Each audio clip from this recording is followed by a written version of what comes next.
Mr. Harris, do you know the man who was just escorted from the court? Yes, he's the old manager that I sacked, McVitie. Yes, and you say that his sacking was the result of a decision taken by the directors some time before. It had nothing to do with anything you'd heard about bribery or about who kicked Campbell. Aye. Then no doubt you will have minutes of the meeting at which that decision was taken. Oh, no, it wasn't formal, like. I see.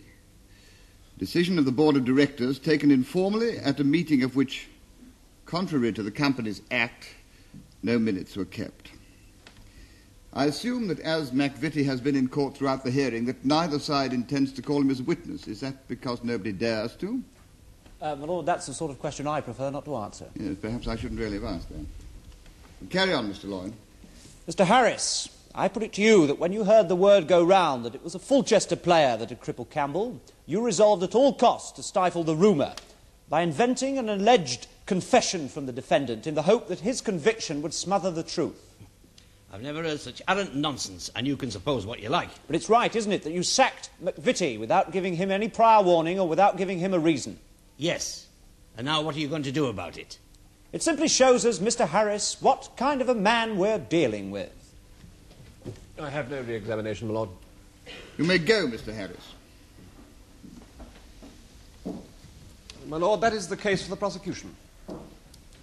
Yes, Mr. Loyne. I call the defendant, Stanley John Bates.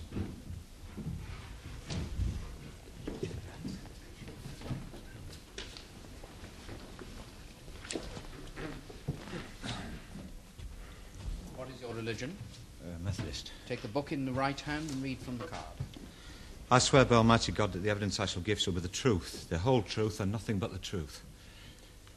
You are Stanley John Bates. You live at 43 Aylesbury Crescent, Porthampton, and you are employed as a professional footballer by Porthampton City Football Club. Yes, sir.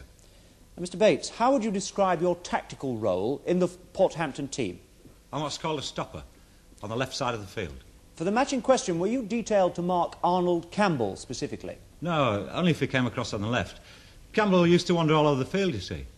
How long have you been a professional footballer? 16 years. And during all that time, have you ever tried to deliberately injure an opponent? Never.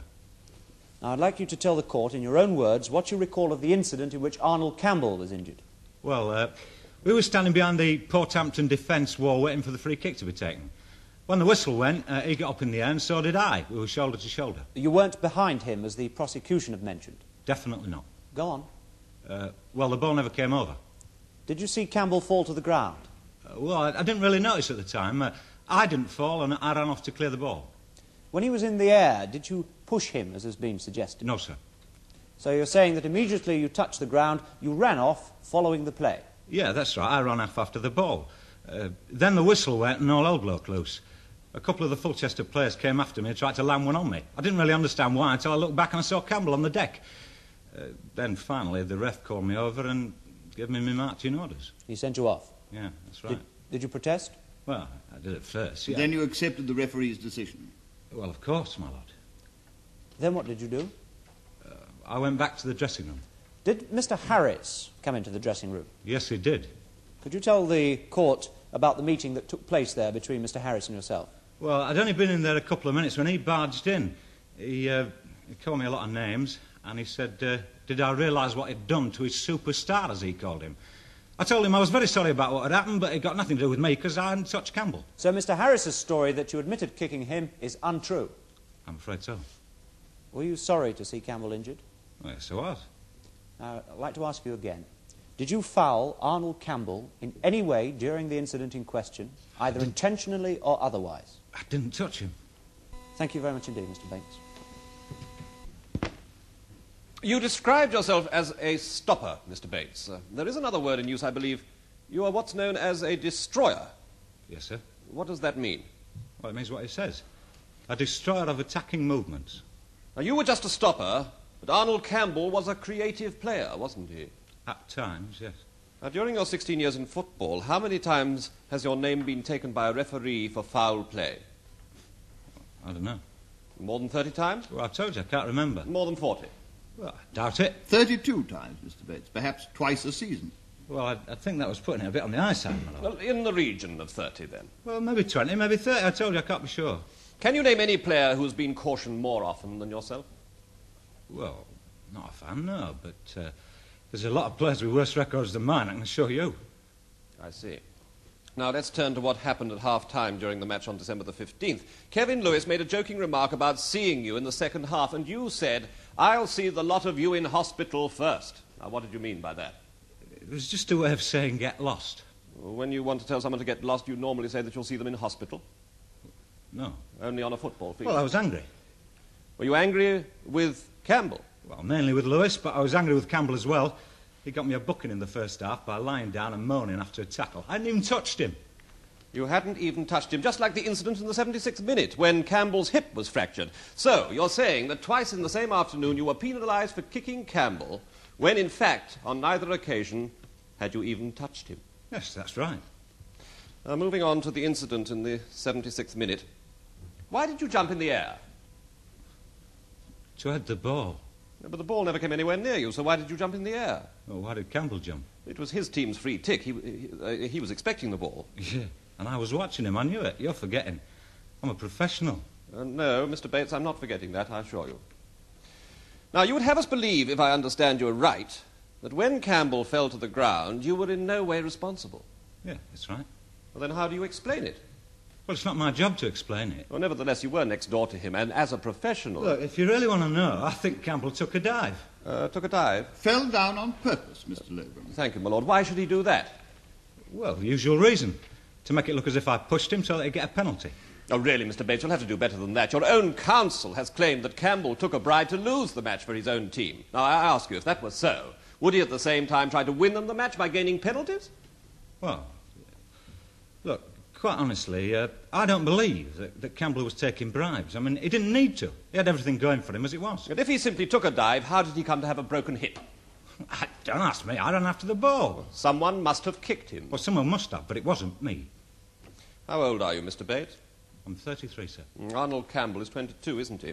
As I've said, in September he'd played for Young England. Now, you were nearly picked for England once, weren't you? That's right. But while he was at the start of a promising career, you were at the end of yours, aren't you? I wasn't jealous of him, that's what you mean. Look, all this stuff about a duel between Campbell and me, it's all nonsense. It's just made up by the press. You did know, didn't you, that he called you Fanny Bates? Yeah? And you resented it? Look, I'm a married man with 2 children. I've been playing football a long time. That sort of thing, it just doesn't worry me. Well, you're really saying that? Yes. Like water off a duck's back, eh? Yeah, I suppose so. But you will accept that the press story of a feud between you had some basis in it, wouldn't you? Insofar as Campbell felt constrained to call you Fanny Bates. Yeah, I don't know what his reasons were for saying that. You wouldn't agree, then, that there'd been any rivalry when you met in those 6 matches in the last 2 years? Rivalry, yes. But no needle, not on my part. Now, you've also got the name Chopper Bates, haven't you? Look, I'm a hard player, but I try to play it clean. You mean you never deliberately hurt anybody, but you're not frightened of a collision when you're going after the ball, eh? Yeah. Thank you, my lord. I'm sorry to interrupt, Mr. Logan. I just thought I'd like to clear up that point for the benefit of the jury. I'm grateful to your lordship. I'm beginning to realise that those who know a little about football rush in when angels fear to tread. I am, my lord, of course, referring to people like myself. I trust you are, Mr. Logan. Shall we get on? Now, Mr. Bates, I'd like to return to the 76th minute for a minute. Had you felt any provocation by Campbell during the second half? Well, what sort of provocation? Any needling or shoving off the ball? No, not that I remember. Any remarks, whispers, jeers, or jibes? No. Nothing at all? Nothing that I can remember. You hadn't made an odd jibe that might have riled you? No. No references to your lack of success with women? Well, he often did that sort of thing. But not this afternoon. No, I've told you. No? Come now, Mr. Bates, surely. Don't you remember an odd Fanny Bates or two, a pull your Fanny in, or come on, Fanny, get your finger out, or a sweet Fanny Adams, that's all you're good for? Shut up about bloody Fanny. Fanny, all the bloody Look, he didn't play bloody football, he plays silly buggers in the penalty area. He's calling your name, spoiling your concentration, getting at you where it hurts. It's not bloody football, it's bloody brainwashing. Well, one day, somebody's going to do him proper. No further questions, my lord.